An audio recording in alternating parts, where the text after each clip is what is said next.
Kontraktor sa garbage collection sa Bacolod City ginapamulta sa LGU bango sa ginapatihan na hindi pagtuman sa pila ka nakasugtan sa kontrata. Yaring balita nga itong gintutugan.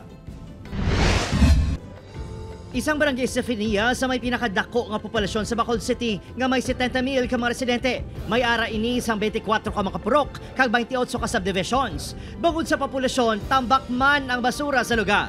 Resulta kuno ini sa hindi regular nga koleksyon sunod sa barangay. Dapat everyday collected sila. Kabus eh. Kabus ginaya. Dapat dugang sila garbage truck. Based na yan sa reklamo sa Pumuluyo. Sunod sa Bacolod City Legal Officer, ang reklamo pinalang sa resulta sa kapaltahan sang kontraktor nga tumano ng kontrata.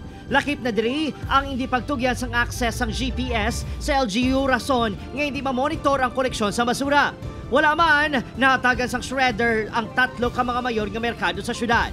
Bangus sini, ginapamulta sang LGU ang kontraktor sang 1,068,000 pesos.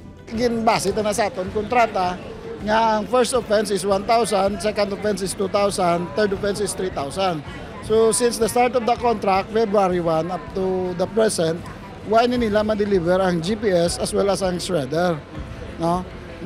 That's why compute na up to the present ang violation nila. Ang iba niya provisions sa kontrata, ginalantaw naman. Tubtob sa Disyembre pang kontrata, ginapadalman pa kung anong mga desisyon ilabi na nga nagresulta sang pagbaha ang napabayan ng mga basura nga nagabara sa drainage systems.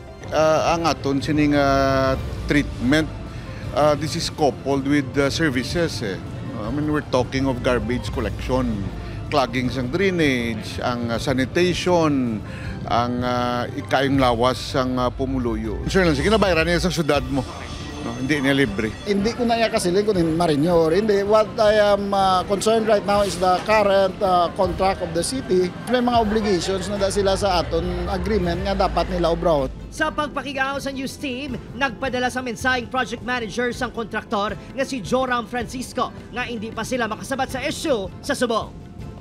Opo, Kiril Casillo, Adrian Pretos, One Western Visayas.